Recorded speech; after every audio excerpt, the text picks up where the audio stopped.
Assalamualaikum warahmatullahi wabarakatuh. Waalaikumsalam warahmatullahi wabarakatuh. Bismillahirrahmanirrahim. Alhamdulillahi rabbil alamin.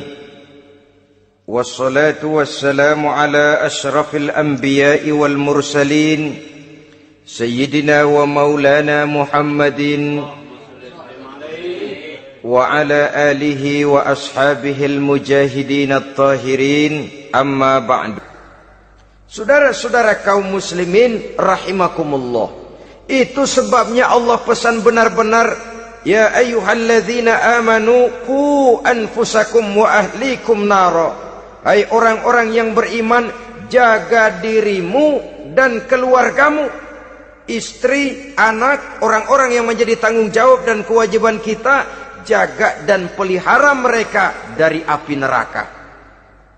Saudara-saudara kaum muslimin, lalu kalau kita orang-orang tua yang hidup di zaman sekarang ini sudah sering beristighfar, mengurut dada, melihat situasi, membaca peta keadaan, konon tantangan yang akan dihadapi oleh anak-anak kita 15, 20, 25 tahun yang akan datang jauh lebih berat dari apa yang kita hadapi sekarang ini. Maka adalah wajar jika kita sebagai orang tua yang cinta kepada agama, cinta kepada anak-anak kita, berpikir untuk mewariskan nilai-nilai yang luhur ini kepada anak-anak kita generasi yang akan datang. Bagaimana pada mulanya kita harus mendidik mereka? Mari kita telusuri apa yang dicontohkan oleh Al-Quranul Karim. Orang-orang tua bijaksana yang diceritakan dalam Al-Quran, kalau sudah berpikir tentang anak-anaknya generasi yang akan datang, pendidikan pertama yang diberikan kepada anaknya ternyata adalah persoalan akidah. Nabi Ibrahim, pertanyaan yang paling merisaukan beliau buat anak cucunya ialah, ma ta'buduna min ba'di. Saudara bisa lihat surah Al-Baqarah ayat 133. Anak-anakku, kalau pada satu saat nanti aku, ayahmu ini sudah tidak ada lagi, meninggalkan kamu semua, meninggalkan kehidupan dunia ini, ma ta'buduna min ba'di, apa yang akan kamu sembah nak kalau ayah sudah tidak ada lagi? Jikalau ayahmu sekarang masih rajin ke masjid, melakukan rukuk dan sujud, i'tikaf dan membaca Quran, kalau satu saat ayahmu meninggalkan dunia ini, masihkah engkau mau ke dalam masjid? Masihkah engkau rukuk dan sujud? Masihkah engkau i'tikaf? Ma ta'buduna min ba'di, apa yang akan kamu sembah kalau aku ayahmu tidak ada lagi nak? Ditanamkan bukan hanya keyakinan bertauhid, sekaligus juga menyembah kepada Allah yang kita yakinkan dengan tauhid itu tadi. Bukankah berbeda dengan kita kebanyakan orang tua sekarang? Kita tidak pernah berpikir ma ta'buduna min ba'di, kalau bapak tidak ada kamu nyembah apa nak? Kita orang tua sekarang pagi-pagi malah berpikir ma ta'kuluna min ba'di, kalau bapak enggak ada kamu nanti makan apa nak? Bukan nyembah apa yang kita pertanyakan, bukan nyembah apa yang kita khawatirkan, makan apa nak? Maka yang dicari lalu sekolah-sekolah yang bonafit, yang tidak peduli apakah itu merusak imannya, mematikan akidahnya, menghancurkan keyakinannya. Yang penting ada jaminan hari depan bisa dapat lapangan kerja.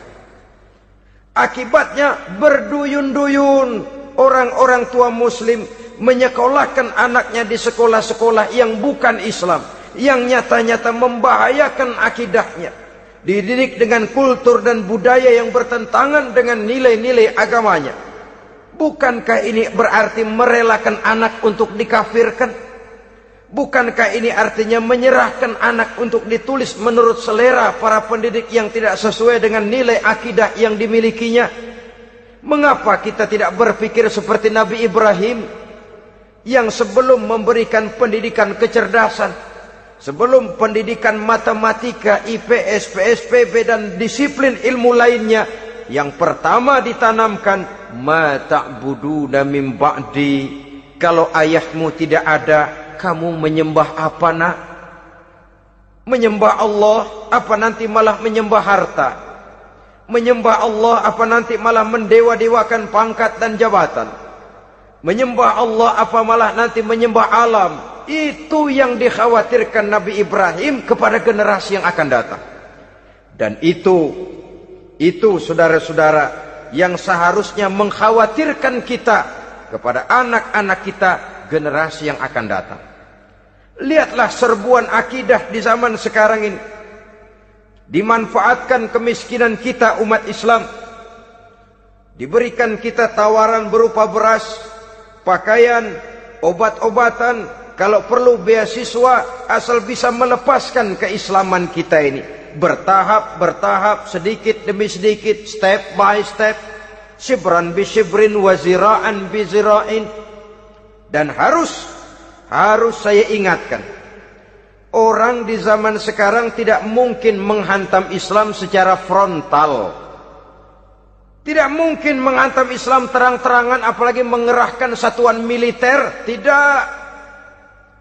Orang berhitung bagaimanapun kondisi dan kualitasnya umat Islam, mereka masih punya satu modal penting, fanatisme agama. Kalau ini disulut, api jihad segera berkobar, dan hanya maut yang bisa menghentikan orang yang dibakar dengan semangat jihad. Orang tahu itu. Betapa Uni Soviet kedodoran menghadapi mujahidin Afghanistan yang disulut oleh semangat jihad yang berkobar dengan persenjataan yang primitif ketimbang persenjataan Uni Soviet. Entah mereka pantang surut mundur ke belakang. Jadi jangan mimpi bahwa orang mau menghantam Islam ini dengan melarang pengajian, meruntuhkan masjid, menyegel pondok pesantren. Tidak. Melarang orang sholat. Tidak. Kalau perlu masjid diperbanyak, musola diperbesar. Tapi bikin itu masjid seperti museum. Besar, megah, mercusuar, tapi bikin seperti museum. Tempat orang kagum, tempat orang memuji, tapi sunyi dari nilai-nilai ibadah. Saudara-saudara kaum muslimin, untuk sampai kepada penghantaman akidah, jalan yang paling mudah dirintis sekarang ini secara bertahap dan sistematis, memisahkan umat Islam dari Islamnya. Biarkan mereka bernama Muslim. Biarkan di atas kartu penduduknya tertulis agama Islam.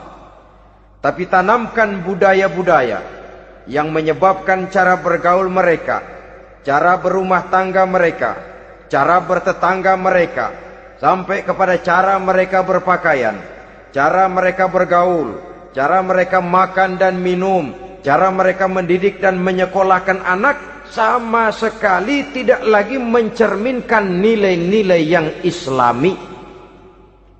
Itu sudah satu usaha yang paling praktis, memisahkan umat Islam dengan Islamnya. Kalau sadarlah kita ke arah ini usaha orang di zaman sekarang, maka yang harus pertama kita tanamkan kepada anak-anak kita, didik mereka dengan jiwa tauhid yang mengkristal di dalam batinnya, meresap sampai ke tulang sumsumnya, yang tidak akan sampai pun nyawa berpisah dari badannya, akidah itu tidak akan berpisah dari hatinya.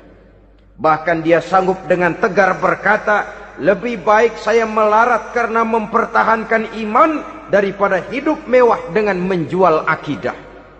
Satu khitah, satu garis kehidupan yang perlu kita wariskan kepada anak-anak kita, generasi yang akan datang. Dahulu ada satu tradisi, saudara-saudara. Kalau anak gadis kita dilamar orang lalu bertanya, Anakmu mau ngelamar gadis saya, apa sudah khotam Quran berapa kali? Apa sudah bisa baca kitab macam-macam dan lain sebagainya? Sehingga lahirlah satu kebanggaan. Apapun motifnya, tapi pertanyaan semacam ini zaman sekarang sudah langka. Paling-paling yang ditanya kalau anaknya dilamar orang, anakmu kerja di mana? Gajinya sebulan berapa? Kendaraannya bebek apa soang apa-apa. Itu yang kita pertanyakan, berkisar di seputar materi, kerja, job, status sosial dan lain sebagainya. Perkara bisa baca Quran atau tidak, nomor 18. Perkara sembahyangnya rajin apa tidak, nomor 36. Saudara hadirin, akibatnya terjadi pergeseran nilai. Maka mendidik anak menurut tuntunan Quran adalah seperti yang diberikan contoh oleh Luqmanul Hakim, yang diceritakan dalam surah Luqman mulai ayat 11 dan selanjutnya. Apa pendidikan pertama yang harus kita berikan kepada anak? Pertama, ya bunayya la tusyrik billah. Wahai anakku, jangan sekali-kali engkau menyekutukan Allah nak. Jaga tauhid, pelihara iman, mantapkan akidah. Ini dasar yang pertama. Belum lagi anak mengenal berbagai macam disiplin ilmu, yang pertama ditanamkan. Terima kasih atas perhatian saudara. Mohon maaf atas segala kekurangan. Usikum wa nafsi bitaqwallah. Wassalamualaikum warahmatullahi wabarakatuh.